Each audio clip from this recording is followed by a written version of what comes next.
উদ্দেশ্যবশত শুধুমাত্র সাংবাদিকদের টার্গেট করে মারধর করেছে, হামলা করেছে, ল্যাম্প মেরে ফেলে দিয়েছে। এইটা কতটা পেশাদার আচরণ ছিল। 2 নম্বর হচ্ছে যে এটা আপনারা নিশ্চয় দেখেছেন। আপনারা ছোট করেন, প্রশ্ন ছোট করেন। যে আপনারা কোনো ব্যবস্থা নিয়েছেন কিনা? আমি আর জবাব দিতে পারলাম না। আপনারা কথা প্রশ্নটা নিতেও দিচ্ছেন না, বলতেও দিচ্ছেন না। আমি বলি, ওনার প্রশ্ন হলো যে পুলিশ কমিশনার কেন লাঠি হাতে নিছে। পুলিশ কমিশনার সেটা না, আপনি নেওয়ার পরে পুলিশের সদস্যরা আগ্রাসী হয়েছে। আপনি শুনেন প্লিজ আমার কথা।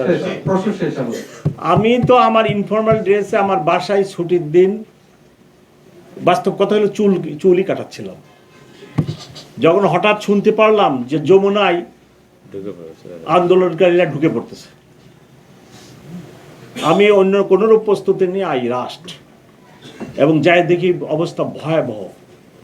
এবং এই নির্বাচনের 5-6 দিন আগে যদি যেখানে সরকার প্রধান থাকেন সেখানে যদি আন্দোলনকারী ঢুকে যায়, যেখানে আমার 144 দ্বারা সভা সমাবেশ নিষিদ্ধ আছে, সেখানে এসে আপনার যদি আন্দোলনকারীরা এই ধরনের কর্মকাণ্ড করে, তাহলে কি পুলিশ কমিশনার বসে থাকার কোনো সুযোগ আছে কিনা? ডেইলি স্টার, প্রথম আলোতে যে আক্রমণ হলো গভীর রাত্রে 11টায়, ট্রাফিক জ্যামের কারণে আমার অফিসারদেরকে আমি ওখানে সময় মতো পাঠাতে পারি নাই এবং এই ধরনের ঘটনা ঘটলো, তখন তো সব ব্লেম পুলিশের উপরই আসলো। আমি পুলিশ কমিশনার হিসাবে কিভাবে আন্দোলনকারীদেরকে সরকার প্রধানের বাসভবন কাম অফিসে ঢোকার মতো ঘটনা ঘটাতে ঢোকার যে কি বলে সুযোগ বা ঢুকতে যাচ্ছে, এই অবস্থায় আমি কি বসে থাকার কোনো সুযোগ আছে কিনা? আমি তো শুধু আমি নিজেই যাই নাই। অ্যাট ওয়ান স্টেজ আমি আমার ইন্সপেক্টর জেনারেলকে ফোন করছি যে ভাই আমি তো একা পারতেছি না, you should come to help me.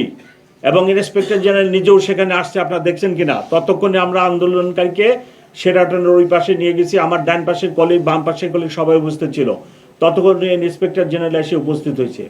আপনারা এই কথা লেখেন যে গত 15 মাসে যে এই যে 20টা লোক 10টা লোকে রাস্তা ব্লক করে ফেলে, প্রেগনেন্ট লেডি ডেলিভারির জন্য হাসপাতালে যেতে পারে না, হার্ট অ্যাটাক আলা রুগী যেতে পারতেছে না, অমক যেতে পারতেছে না, পরীক্ষাতে যেতে পারতেছে না, বিমানবন্দরে টিকিট আছে, প্লেন ফেল করতেছে। আপনারা এই কথাগুলো লেখেন, আপনার এই শহরকে নিরাপদ রাখেন, মানুষকে নিরাপদ রাখেন, মানুষের যাতায়াত ব্যবস্থাকে নিরাপদ রাখেন।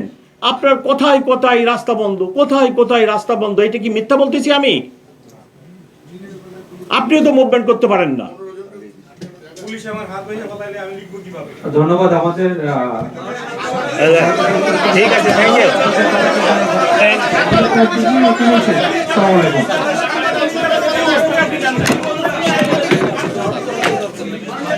হাত মিলান সাহেব, হাত মিলান।